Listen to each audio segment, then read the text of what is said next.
शालेय पोषण आहाराचं कंत्राट मिळालं नाही याचा राग मनात धरून चक्क अंगणवाडीतल्या विद्यार्थ्यांच्या अन्नामध्ये विष कालवल्याचा धक्कादायक प्रकार आणि अर्थातच संतापजनक प्रकार परभणी जिल्ह्यामध्ये घडलाय।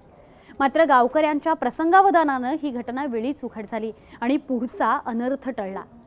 परभणी जिल्ह्यातील पाथरी तालुक्यातल्या वाघाला गावामध्ये 3 अंगणवाड्या आहेत। तसंच जिल्हा परिषदेची प्राथमिक माध्यमिक शाळा सुद्धा आहे।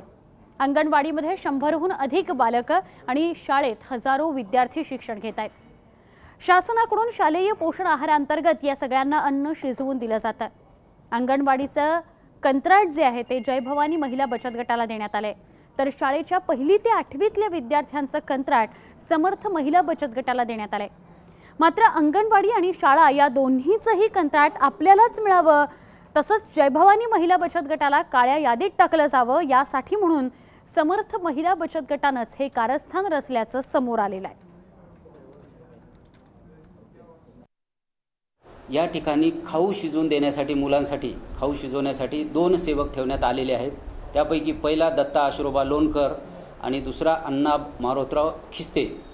या दोघांमध्ये आज सकाळी 7:30 वाजता खिचडी शिजवत असताना खाऊमध्ये काहीतरी टाकले असं ते वाटल्यावरून दोघांनी आपसामध्ये तिथे शिवीगाळ करून मारमारी करून घेतली असा अर्ज पोलीस स्टेशनला प्राप्त झाला। ही सदरची खिचडी ही मुलांना खाऊ घातलेली नव्हती, तशीच ठेवण्यात आलेली होती।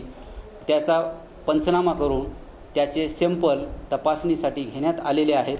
आज वागड्यातल्या लहान लहान लेकरांची खरंच पुण्याची गोष्ट होती की त्यांच्यापर्यंत आज हा आहार गेला नाही। जर गेला असता तर बालकच नाही तर गरोदर महिलाला पण हा आहार जाते। गरोदर महिला आज कित्येक कुटुंबाच्या घराला कुलप लागली असते आणि ह्या जो कोणी हे प्रकरण केले त्याचा राजकीय हस्तक्षेप न होता ह्याला कठोर शासन झालंच पाहिजे हे आमचं म्हणणं। आमचे प्रतिनिधी औरंगाबादचे माधव सावरगावे दूरध्वनीवरून आपल्या संपर्कात आहेत। माधव, कुठल्याही विभागामध्ये कुठल्याही क्षेत्रामध्ये जर स्पर्धा असावी तर ती निकोप असावी असं सातत्याने आपण ऐकतो, मात्र ही स्पर्धा तर विद्यार्थ्यांच्या जीवावर बेतली आहे। नक्कीच सुवर्ण, नुसती स्पर्धाच नाही तर ग्रामीण भागामध्ये पोषण आहाराचं कंत्राट किंवा जिल्हा परिषद किंवा अंगणवाडीच्या संदर्भात कुठलंही कॉन्ट्रॅक्ट असलं तरी मुख्याध्यापक असेल किंवा सरपंच असेल आणि त्या ठिकाणचे बचत गट असतील यांच्यामध्ये दबाव तयार करून आपल्याच गटाकडे कशा पद्धतीनं पोषण आहाराचं कंत्राट मिळेल याचा प्रयत्न करत असतात।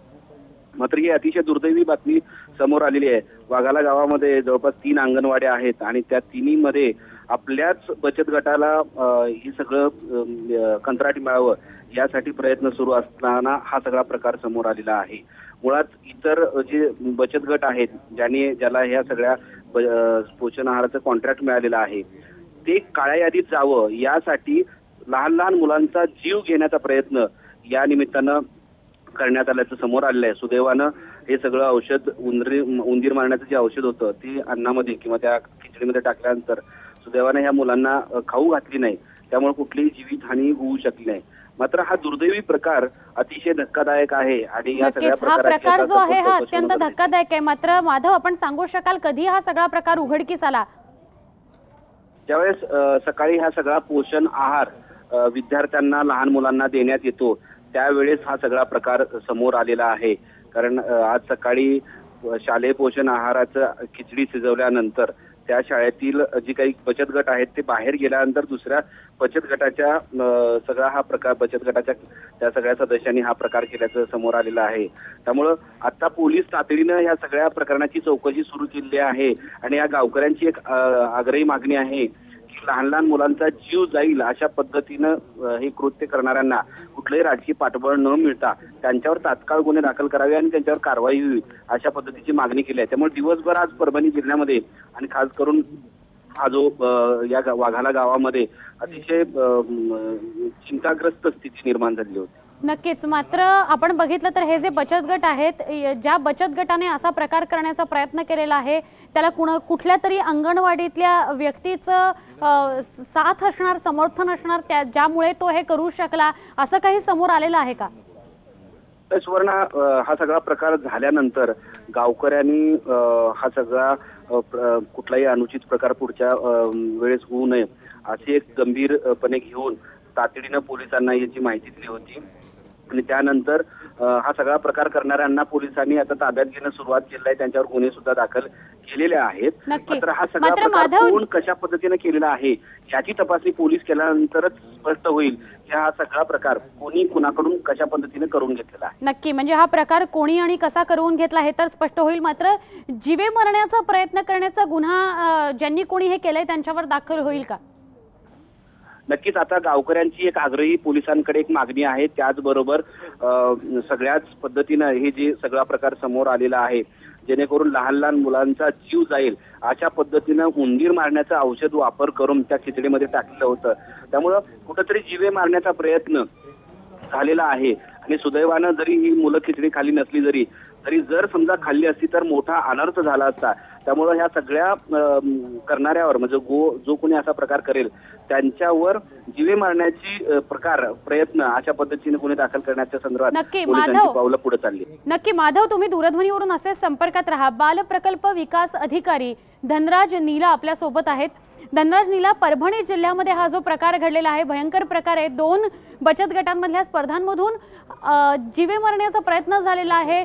जे काही शालेय पोषण आहार दिला जातो त्यामध्ये विष घातलं गेलेलं आहे का?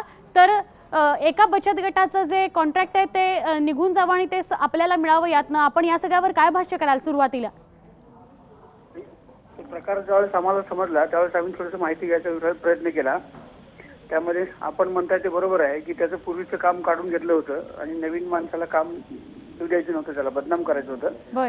पण त्याच्यामध्ये जीवे मारण्याचा हेतू नव्हता. त्याला फक्त तिथंच त्यांनीच उघडकीस आणला प्रकार तो. त्यांना लेकराला खाऊ घालायचं नव्हतं असं त्याच्या बोलण्यातून दिसून आलं आम्हाला, बरं का.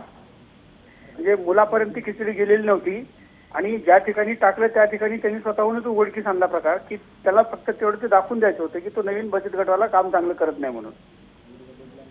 नाही, पण या सगळ्यामध्ये टांगणीला जीव लागलाच ना विद्यार्थ्यांचा. जर समजा ते अन्न जे आहे ते विद्यार्थ्यांपर्यंत गेलं असतं तर खूप अनर्थ झाला असता, खूप मोठा धोका होता. मी काय म्हणतो मॅडम, ते विद्यार्थ्यापर्यंत जाऊ द्यायचं नव्हतं. त्याला टाकणाऱ्यांनीच ते उघडकीस आणलं, त्याच्यामध्ये त्याला तिथं चूक दाखवून द्यायची होती आणि ते विद्यार्थ्यापर्यंत गेलंच नाही ते अन्न. बरं, पण मग हा सगळा प्रकार त्याच बचत गटाने केला आहे, हे सगळं मग निदर्शनास कसं आलं पुढे? त्यांनी स्वतःहून ज्यांनी टाकलं ना त्यांनीच स्वतःहून त्याला ज्या माणसाने खिचडी बनवतो त्याला बदनाम करण्यासाठी त्यांनी स्वतःहूनच उघडकीस आणला असं आम्हाला लक्षात आलंय. अजून त्याची आता पोलीस चौकशी व्हायची आहे, त्यातनं नेमकं काय ते बाहेर येईल आणि ते औषध होतं का काय होतं त्याचा अजून तो फूड अँड ड्रगचा रिपोर्ट पण यायचा आहे. बरं, धन्यवाद धनराज, आपण ही माहिती देताय त्याबद्दल. धनराज नीला, बालप्रकल्प विकास अधिकारी आपल्याबरोबर दूरध्वनीवरून होते. आणि माधव सावरगावे, आपलेही धन्यवाद, आपण या सगळ्याविषयी माहिती देत होतात. प्रकार ज्याने कोणी घडवून आणला त्याच बचत गटाच्या व्यक्तीने तो समोर आणला की असा प्रकार घडलेला आहे आणि ही जी खिचडी आहे ती विद्यार्थ्यांपर्यंत जाऊ देऊ नये किंवा ती खायला देऊ नये. मात्र सरतेशेवटी चौकशी या सगळ्याची होणं अपेक्षित आहे. आधी अशा प्रकारचं एखादं औषध म्हणा त्यांनी ते त्या खिचडीमध्ये का मिक्स केलं, नेमका त्याचा हेतू काय होता आणि यातनं उद्या अनुचित प्रकार घडला असता तर त्याला जबाबदार कोण, हे सगळं सुद्धा पाहणं महत्त्वाचं असणार आहे.